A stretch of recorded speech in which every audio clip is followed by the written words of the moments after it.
Gulliver's Travels by Jonathan Swift. Part II. A Voyage to Brobdingnag.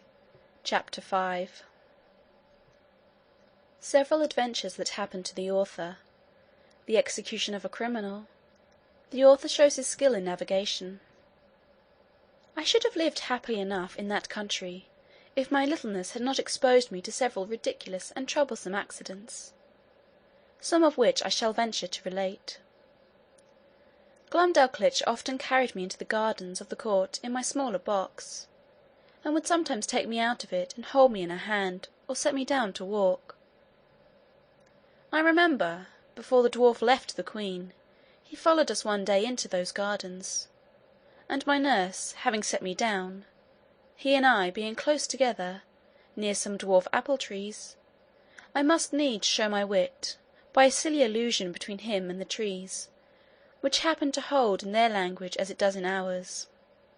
Whereupon the malicious rogue, watching his opportunity, when I was walking under one of them, shook it directly over my head, by which a dozen apples, each of them near as large as a Bristol barrel, came tumbling about my ears. One of them hit me on the back as I chanced to stoop, and knocked me down flat on my face. But I received no other hurt, and the dwarf was pardoned at my desire, because I had given the provocation. Another day Glumdalclitch left me on a smooth grass plot to divert myself, while she walked at some distance with her governess. In the meantime there suddenly fell such a violent shower of hail that I was immediately by the force of it struck to the ground, and when I was down, the hailstones gave me such cruel bangs all over the body, as if I had been pelted with tennis balls. However, I made a shift to creep on all fours, and shelter myself by lying flat on my face on the lee side of a border of lemon thyme, but so bruised from head to foot that I could not go abroad in 10 days. Neither is this at all to be wondered at, because nature, in that country, observing the same proportion through all her operations, a hailstone is near 1800 times as large as one in Europe, which I can assert upon experience, having been so curious as to weigh and measure them. But a more dangerous accident happened to me in the same garden, when my little nurse, believing she had put me in a secure place, which I often entreated her to do that I might enjoy my own thoughts, and having left my box at home, to avoid the trouble of carrying it, went to another part of the garden with her governess and some ladies of her acquaintance. While she was absent and out of hearing, a small white spaniel that belonged to one of the chief gardeners, having got by accident into the garden, happened to range near the place where I lay. The dog, following the scent, came directly up, and taking me in his mouth ran straight to his master, wagging his tail, and set me gently on the ground. By good fortune he had been so well taught that I was carried between his teeth without the least hurt, or even tearing my clothes. But the poor gardener, who knew me well, and had a great kindness for me, was in a terrible fright. He gently took me up in both hands, and asked me how I did. But I was so amazed and out of breath that I could not speak a word. In a few minutes I came to myself, and he carried me safe to my little nurse, who by this time had returned to the place where she left me, and was in cruel agonies when I did not appear, nor answer when she called. She severely reprimanded the gardener on account of his dog, but the thing was hushed up and never known at court, for the girl was afraid of the queen's anger. And truly, as to myself, I thought it would not be for my reputation that such a story should go about. This accident absolutely determined Glumdalclitch never to trust me abroad for the future out of her sight. I had been long afraid of this resolution, and therefore concealed from her some little unlucky adventures that happened in those times while I was left by myself. Once a kite, hovering over the garden, made a stoop at me, and if I had not resolutely drawn my hanger and run under a thick espalier, he would have certainly carried me away in his talons. Another time, walking to the top of a fresh molehill, I fell to my neck in the hole, through which that animal had cast up the earth, and coined some lie, not worth remembering, to excuse myself from spoiling my clothes. I likewise broke my right shin against the shell of a snail, which I happened to stumble over, as I was walking alone and thinking on poor England. I cannot tell whether I was more pleased or mortified to observe in these solitary walks that the smaller birds did not appear to be at all afraid of me, but would hop about within a yard's distance, looking for worms and other food, with as much indifference and security as if no creature at all were near them.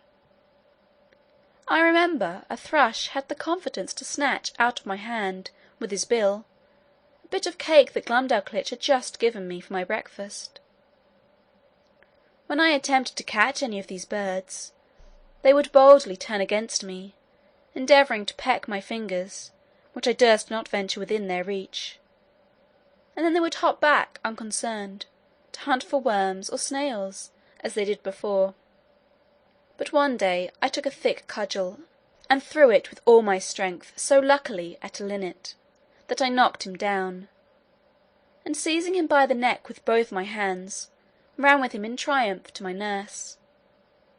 However, the bird, who had only been stunned, recovering himself, gave me so many boxes with his wings on both sides of my head and body, though I held him at arm's length, and was out of reach of his claws, that I was 20 times thinking to let him go. But I was soon relieved by one of our servants, who wrung off the bird's neck, and I had him the next day for dinner, by the queen's command. This linnet, as near as I can remember, seemed to be somewhat larger than an English swan. The maids of honour often invited Glumdalclitch to their apartments, and desired she would bring me along with her, on purpose to have the pleasure of seeing and touching me. They would often strip me naked from toe to toe, and lay me at full length in their bosoms, wherewith I was much disgusted, because, to say the truth, a very offensive smell came from their skins, which I do not mention or intend to the disadvantage of those excellent ladies, for whom I have all manner of respect. But I conceive that my sense was more acute in proportion to my littleness, and that those illustrious persons were no more disagreeable to their lovers, or to each other, than people of the same quality are with us in England. And after all, I found the natural smell was much more supportable than when they used perfumes, under which I immediately swooned away. I cannot forget that an intimate friend of mine in Lilliput took the freedom, in a warm day, when I had used a good deal of exercise, to complain of a strong smell about me, although I am as little faulty that way as most of my sex. But I suppose his faculty of smelling was as nice with regard to me as mine was to that of this people. Upon this point I cannot forbear doing justice to the queen my mistress, and Glumdalclitch my nurse, whose persons were as sweet as those of any lady in England. That which gave me most uneasiness among these maids of honour, when my nurse carried me to visit them, was to see them use me without any manner of ceremony, like a creature who had no sort of consequence. For they would strip themselves to the skin, and put on their smocks in my presence, while I was placed on their toilet, directly before their naked bodies, which I am sure to me was very far from being a tempting sight, or from giving me any other emotions than those of horror and disgust.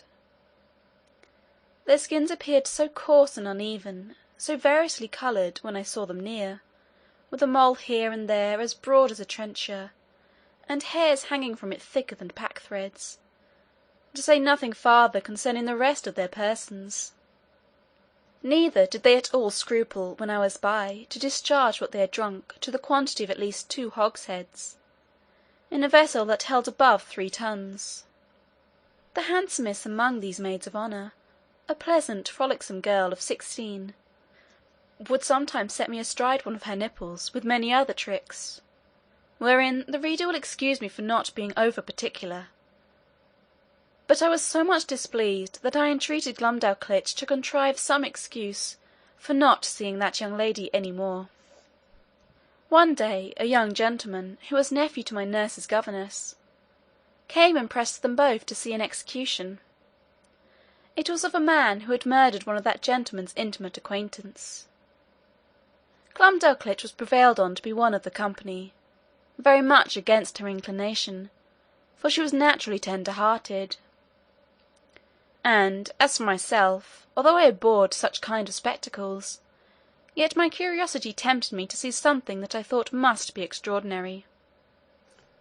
The malefactor was fixed in a chair upon a scaffold, erected for that purpose, and his head was cut off at one blow, with a sword of about 40 feet long.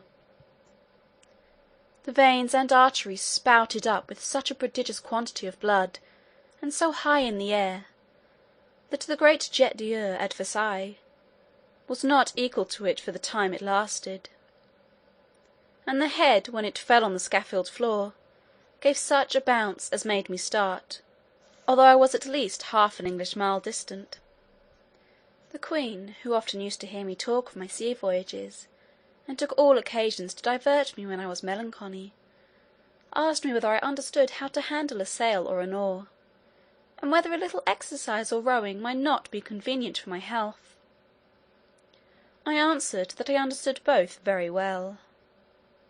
For although my proper employment had been to be a surgeon or a doctor to the ship, yet often upon a pinch I was forced to work like a common mariner.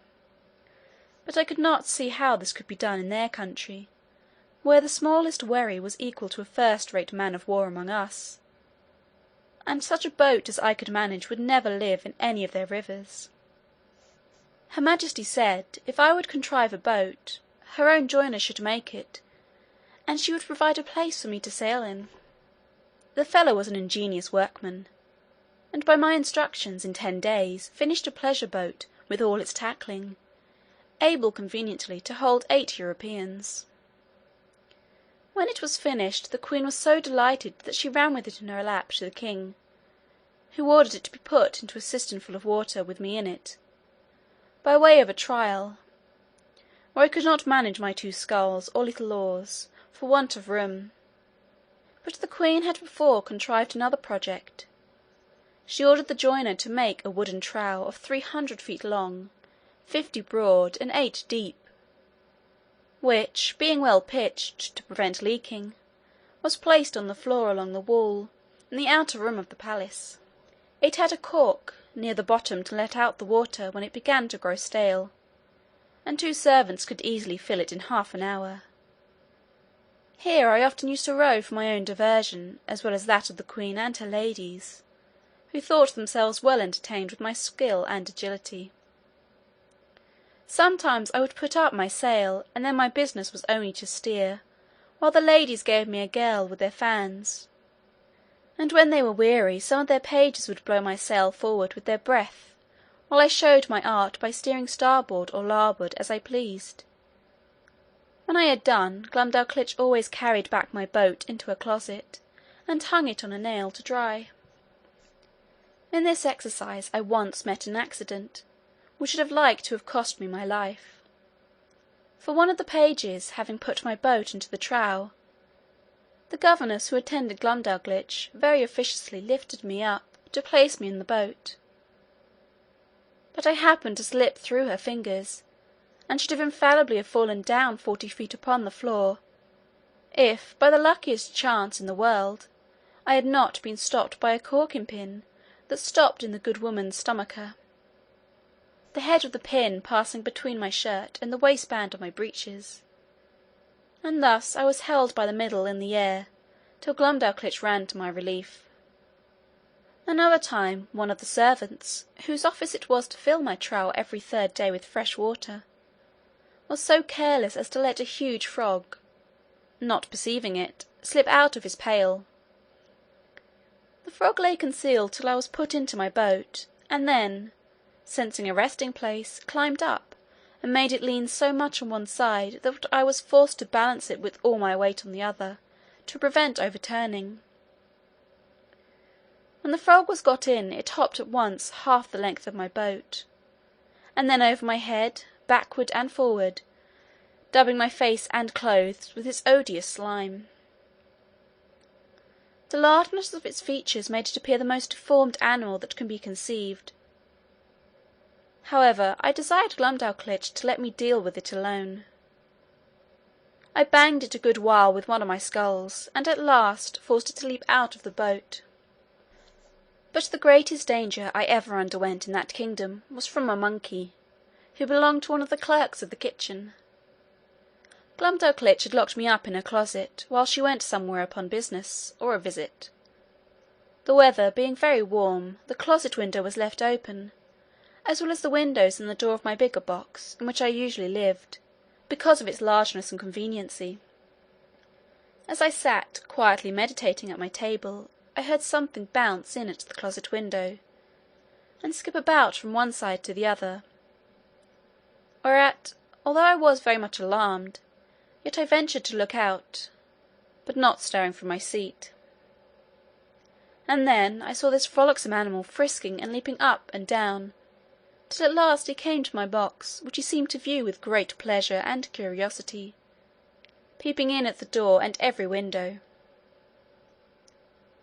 I retreated to the farther corner of my room, or box; but the monkey, looking in at every side, put me in such a fright that I wanted presence of mind to conceal myself under the bed, as I might easily have done. After some time spent in peeping, grinning, and chattering, he at last espied me, and reaching one of his paws in at the door, as a cat does when she plays with a mouse, although I often shifted place to avoid him, he at length seized the lappet of my coat, which, being made of that country silk, was very thick and strong, and dragged me out. He took me in his right forefoot, and held me as a nurse does a child she is going to suckle, just as I have seen the same sort of creature do with a kitten in Europe. And when I offered to struggle, he squeezed me so hard, that I thought it more prudent to submit. I have good reason to believe that he took me for a young of one of his own species, by his often stroking my face very gently with his other paw.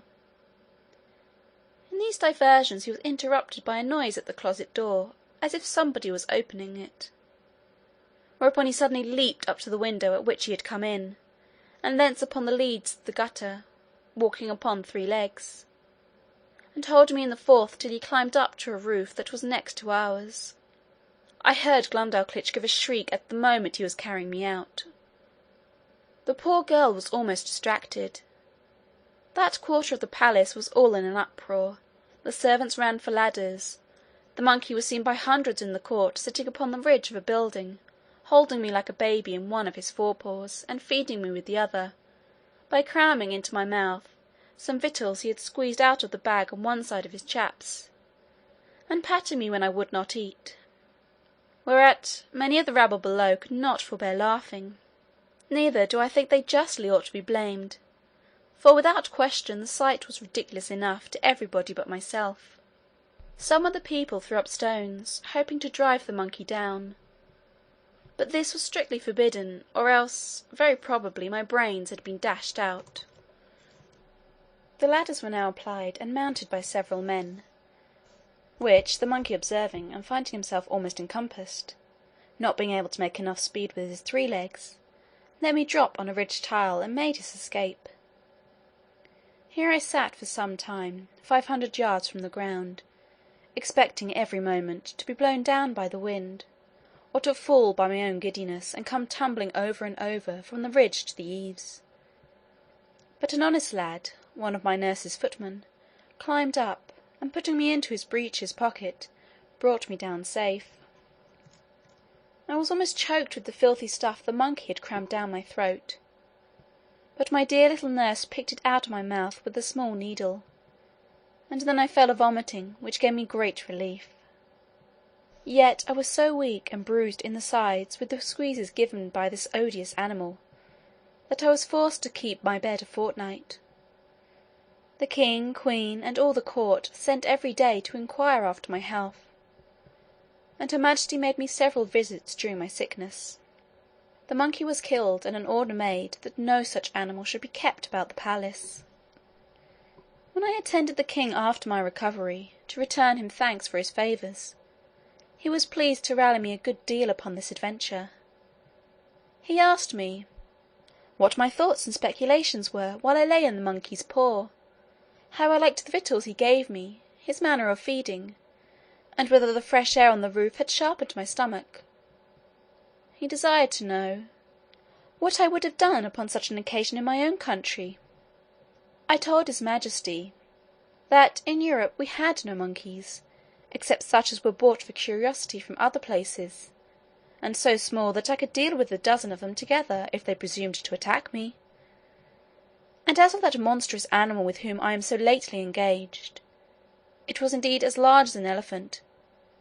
If my fears had suffered me to think so far as to make use of my hanger, looking fiercely and clapping my hand on the hilt as I spoke, when he poked his paw into my chamber, perhaps I should have given him such a wound as would have made him glad to withdraw it with more haste than he put it in.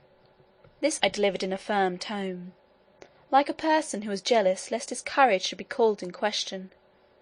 However, my speech produced nothing else beside a loud laughter, which all the respect due to his majesty from those about him could not make them contain. This made me reflect how vain an attempt it is for a man to endeavour to himself honour among those who are out of all degree of equality or comparison with him. And yet I have seen the moral of my behaviour very frequent in England since my return, where a little contemptible varlet, without the least title to birth, person, wit, or common sense, shall presume to look with importance, and put himself upon a foot with the greatest persons of the kingdom. I was every day furnishing the court with some ridiculous story, and Glumdalclitch, although she loved me to excess, yet was arch enough to inform the queen whenever I committed any folly that she thought would be diverting to her majesty. The girl, who had been out of order, was carried by her governess to take the air about an hour's distance, or 30 miles from town. They alighted out of the coach near a small footpath in a field, and Glumdalclitch setting down my travelling box, I went out of it to walk. There was a cow dung in the path, and I must needs try my activity by attempting to leap over it. I took a run, but unfortunately jumped short, and found myself just in the middle up to my knees. I waded through with some difficulty, and one of the footmen wiped me as clean as he could with his handkerchief, for I was filthy bemured, and my nurse confined me to my box till we returned home, where the queen was soon informed of what had passed, and the footmen spread it about the court, so that all the mirth for some days was at my expense. Chapter 5